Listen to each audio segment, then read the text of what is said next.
topics and opinions expressed in the following show are solely those of the hosts and their guests and not those of W4CY Radio, its employees, or affiliates. We make no recommendations or endorsements for radio show programs, services, or products mentioned on air or on our web. No liability, explicit or implied, shall be extended to W4CY Radio or its employees or affiliates. Any questions or comments should be directed to those show hosts. Thank you for choosing W4CY Radio.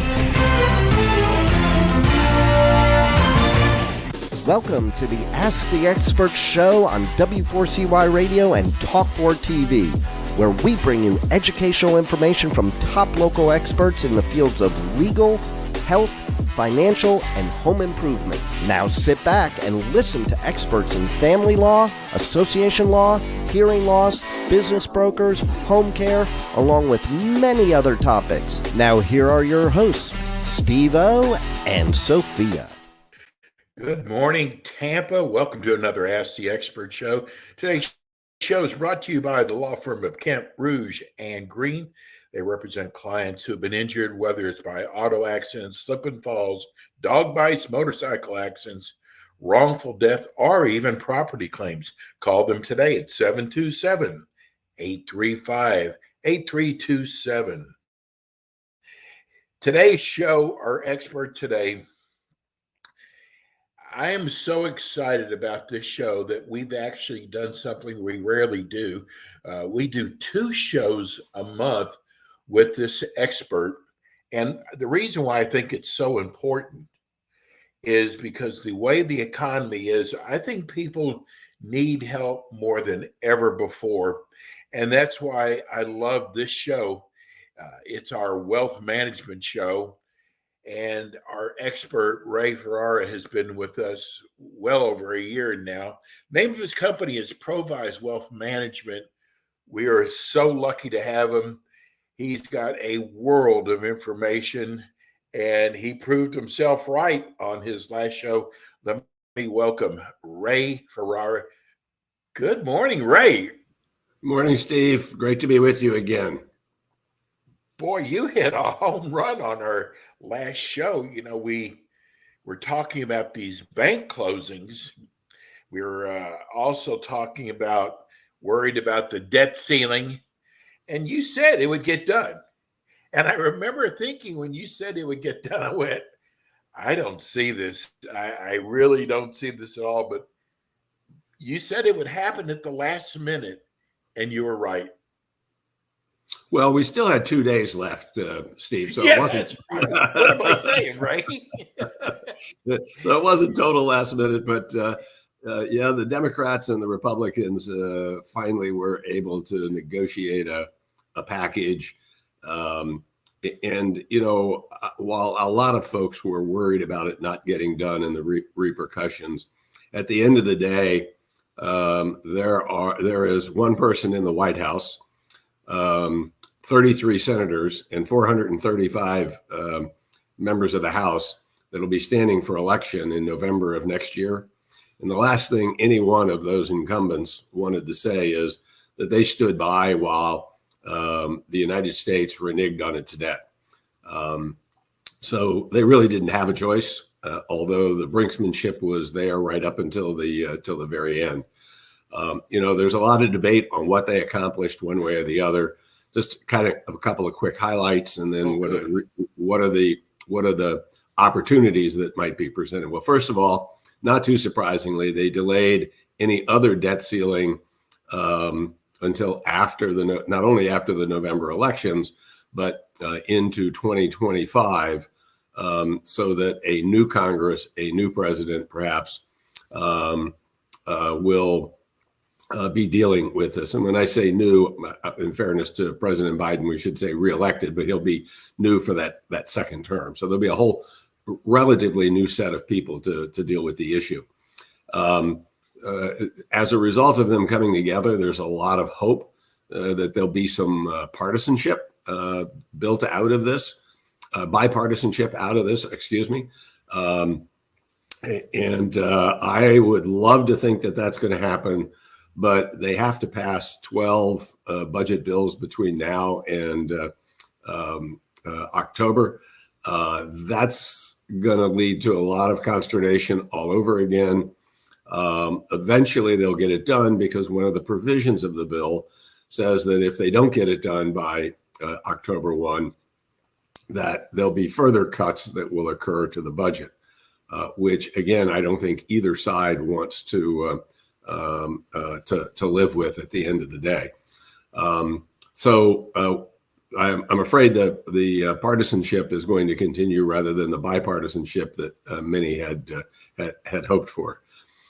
There was money taken back from the IRS, $21 billion, which was going to be used to upgrade their services, which would have allowed them to audit more people.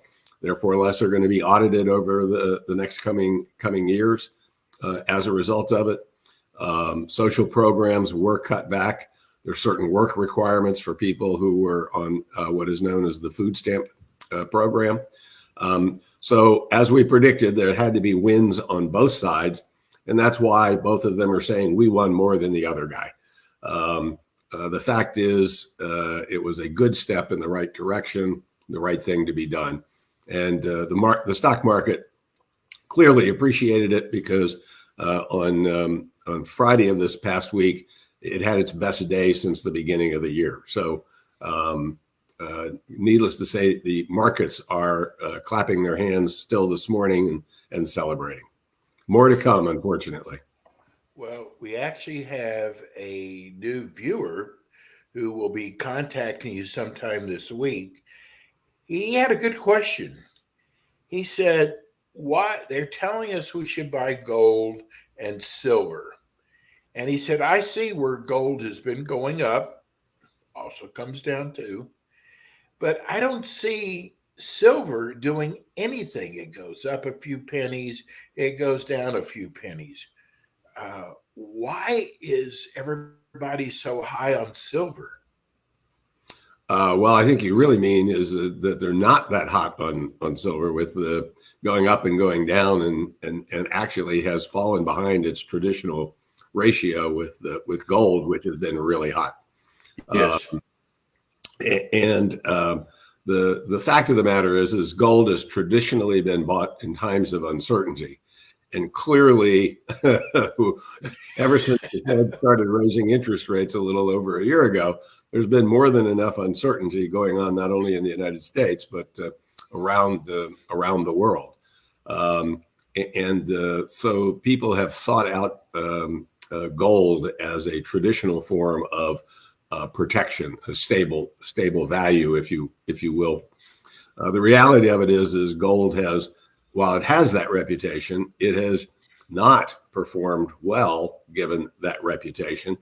You and I are old enough to remember when gold only sold for $35 an ounce. Oh, at least God, I wish I'd have jumped on it then.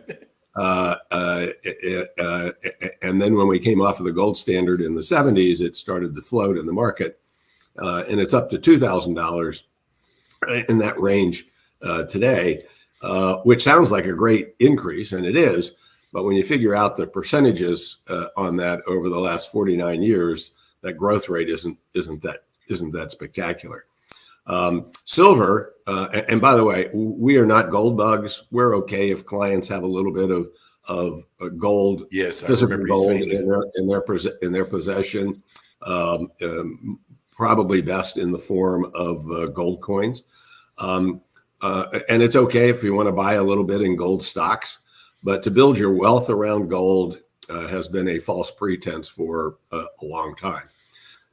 Silver, on the other hand, it has had, and gold, by the way, is traditionally used for jewelry as its primary use. Silver, on the other hand, has a lot of industrial use.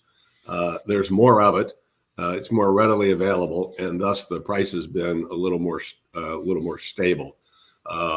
So our suggestion is, if you want to hold gold or silver for just because you do, that's fine, but try not to build your wealth around it. Great, it's good advice.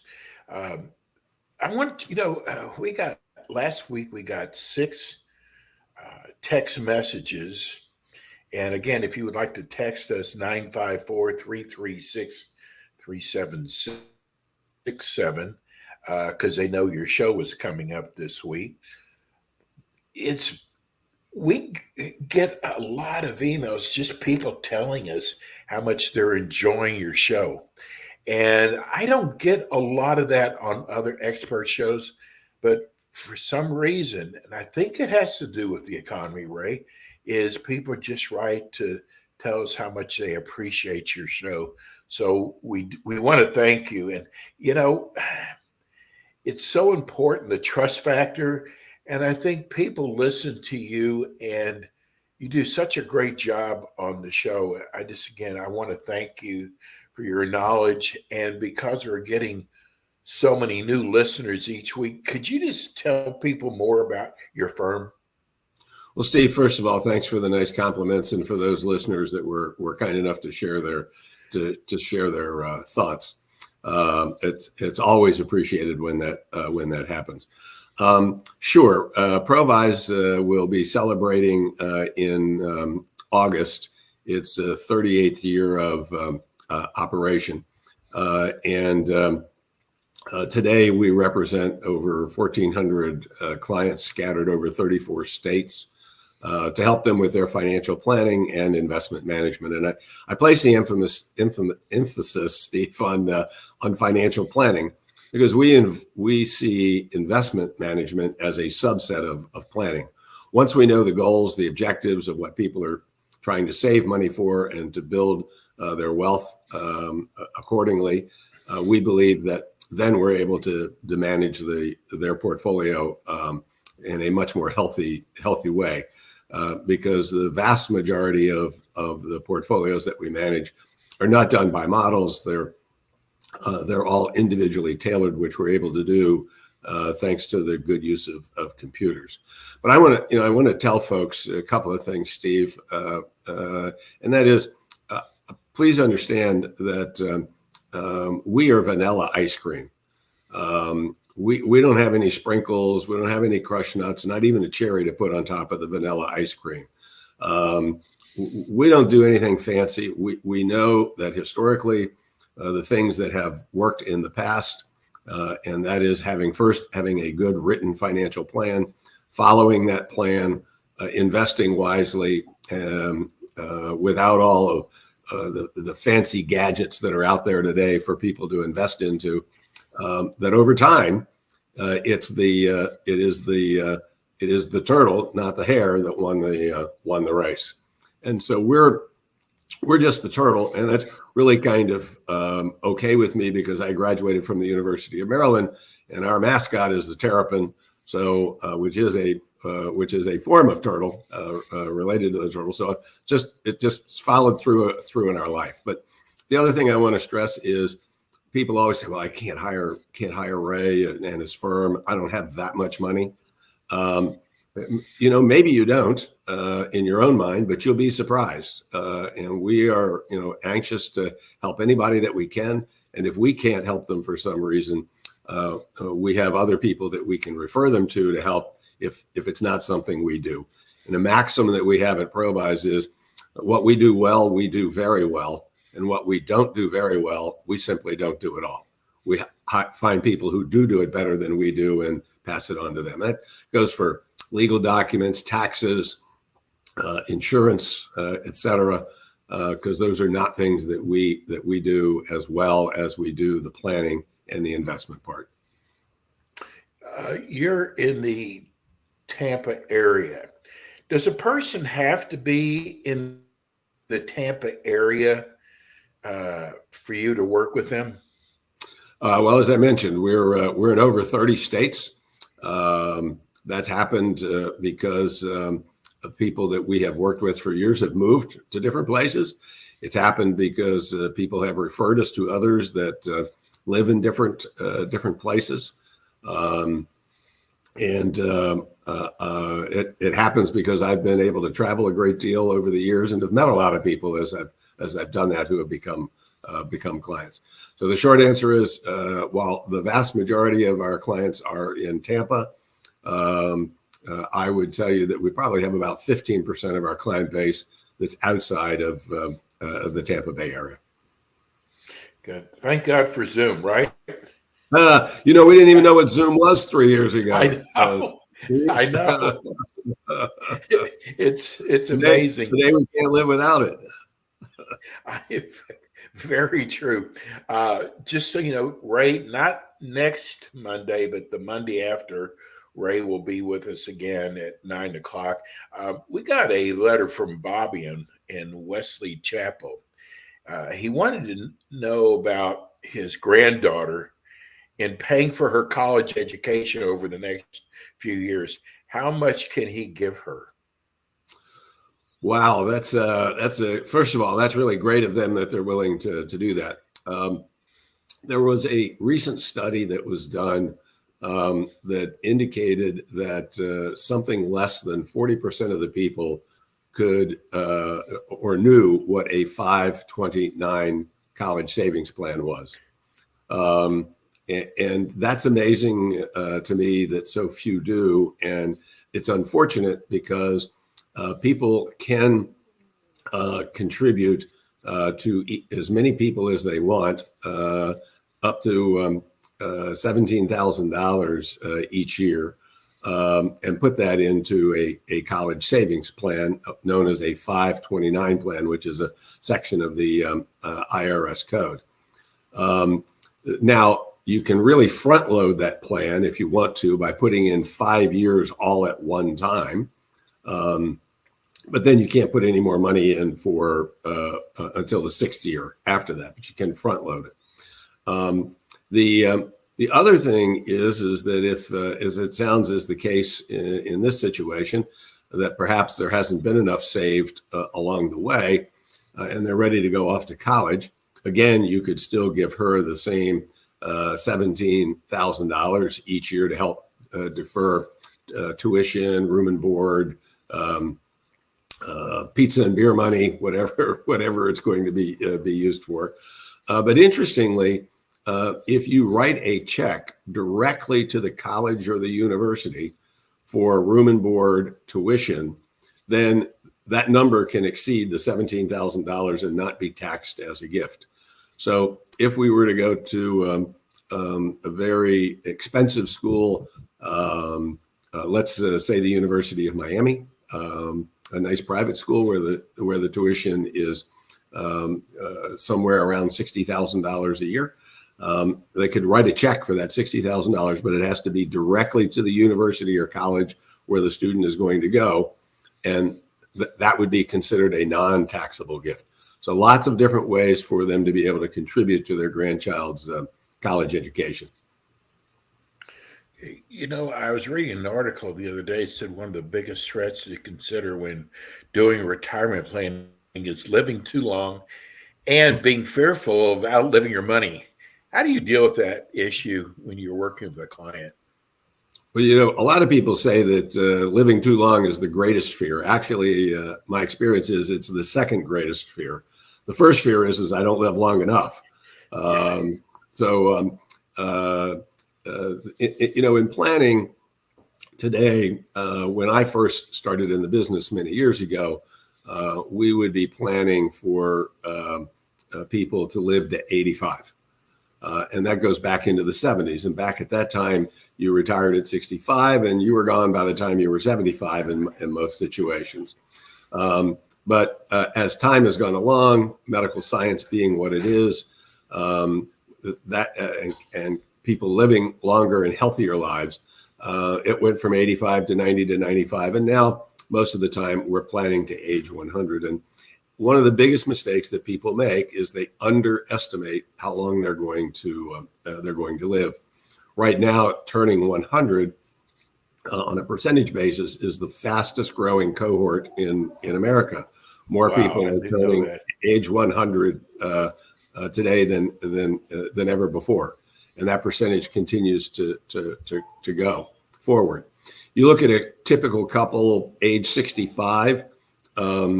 And think about their joint life expectancy.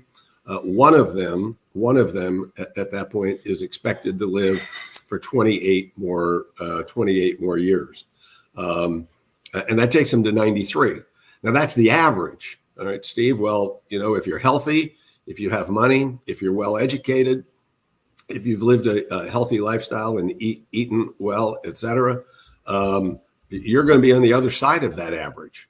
And so you've got to plan for it. And when we do written financial plans, we work with everyone and try to show them a way to get them well past their expected life expectancy. Steve, most people don't outlive their money. What happens is they change their lifestyle.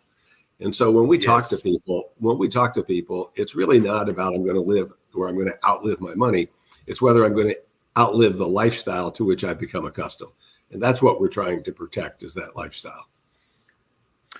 How does one know how much money they need in retirement to maintain their lifestyle?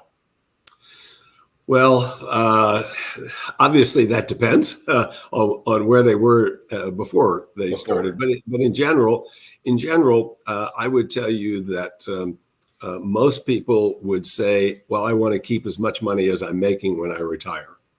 And the fact is, they really don't need to do that much. Well, let's take somebody who is making a salary of $100,000 a year. They're really not living on $100,000 a year. First of all, out of that $100,000, they are putting $7,500 roughly into Social Security and Medicare taxes. So that comes right off of the paycheck. So now you're down to $92,500. And again, most people are saving some amount of money into their retirement plan each year. And let's assume in this case, doesn't make any difference what the number is. Let's just assume it's $10,000 or about half of what you could put into a 401k. Well, now you're down to $82,500. That's what you've been living on for the last X number of years. And so the real income, the spendable income that we have to replace is not 100, but is that 82,500. Now, if we can create more income, that's great. But people just need to understand that they can still continue to live on less than what they're making today because of just the two factors that I've talked about. Add on top of that, they don't need to buy the same kind of wardrobes on a go-forward basis. They don't spend the same amount of money commuting to and from an office, if they're still going to an office these days. So there's a lot of expenses that they had while they were working that they will not have in retirement. Conversely, there will be some things that they will want to do in retirement, like travel perhaps, that they weren't doing much of. So the two can kind of offset each other. So everybody's different. Again, hate to be repetitious, but I'm going to be. That's why it's all about a written financial plan. We know when you have a plan, the odds of your success increase dramatically. What are you seeing as the average age of retirement now? Well, so there are baby boomers like me who are still working, not so much because they have to, but because they want to. You love what you do. It's obvious. And then there are those baby boomers that are continuing to work because they have to. But I would tell you most of the baby boomers are looking to retire sometime between 65 and 70. And that's pretty understandable given that age 67 is when you're able to get your full retirement benefit from Social Security. There have been recent studies, however, that talk about some of the younger generations thinking that they're going to retire something under 60. And that will be an arduous task for most people in those different cohorts to have been able to have accumulated enough money to allow them to retire and to do so successfully. But I wouldn't be a bit surprised to see some people retire in their late 50s with the full intent to go back to work sometime in their mid 60s, kind of have a gap year in there. It's kind of like the kids getting out of college and then why go to work when I can have a gap year, so mom and dad may be wanting to look for a gap year or two by retiring and then going back to work, but maybe in an entirely different profession. But I would tell you that for the baby boomers that are 10,000 people a day turning age 65, most are looking at the mid to late 60s. Should retirees take their Social Security as soon as they retire, Ray? Again, so often is the case, it depends. Clearly, you can begin taking Social Security as young as 62. But if you do, you're going to get a reduced benefit by about 35% from what you would get if you wait until you get to 67. Wow. So I would say to you that if you're retiring and you need income, and that's a major source of income for a lot of early retirees, well, you have to have it. The answer is take it. If you're in bad health and you may not live to 67 or later, then heck, go ahead and take it now. But there is that cost that I talk about. Many people will wait until 67, which is when they get their full retirement benefit now for those that were born after 1960, I believe the date is. If they are willing to wait until 70, and we encourage as many of our clients to wait until 70 as possible, it increases from 67 by 8% for 3 years. Compounding, that increases your benefit by about 24%. And then when you consider that all of those benefits are compounded for inflation going forward, it speaks volumes to waiting as long as you can, assuming that's appropriate. Just got a text here from Kurt in Clearwater, wanting to know, do you offer different types of insurance? So when it comes to insurance, as I said earlier, what we do well, we do very well, and what we don't do very well, we don't do at all. Health insurance is something we do not do. That's a very, very specialized form of insurance coverage. Property and casualty insurance, your homeowners, your automobile, covering your businesses, those types of things. Again, that is not something that we do. And so we have friends that are in each of those two businesses that we refer a lot of business to because we don't do it. When it comes to life insurance, we do life insurance for many of our clients. However, if they have a life insurance agent with whom they're working and they have a good relationship, we're not going to displace that person. But for the most part, when we're working with insurance, we're working with term insurance rather than cash value insurance, which philosophically, and there's a disagreement, just like the Democrats and the Republicans, there's disagreements. There's disagreements among planners. We do not see permanent life insurance, cash value life insurance, as a viable tool or as viable a tool as other alternatives when it comes to saving for retirement. Excuse me. So most of ours is all term insurance and working with our clients. The only exception is when we're doing estate planning for wealthy clients that still have estate taxes. What about annuities?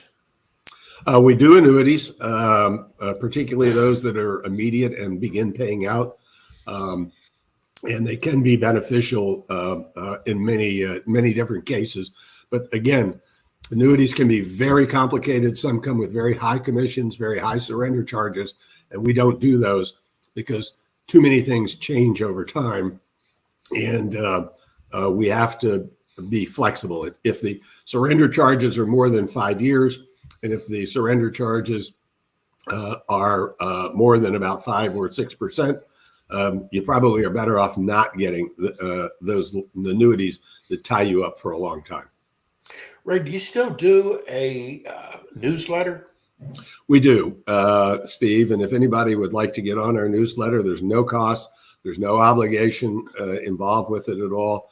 All they have to do is call our 800 number, 800-633-3049. It's been scrolling across the screen while we've been chatting, or go to provise.com and you can sign up there. And it's something we do every 2 weeks on the economy, on investments, on what's happening in Congress, taxes, et cetera.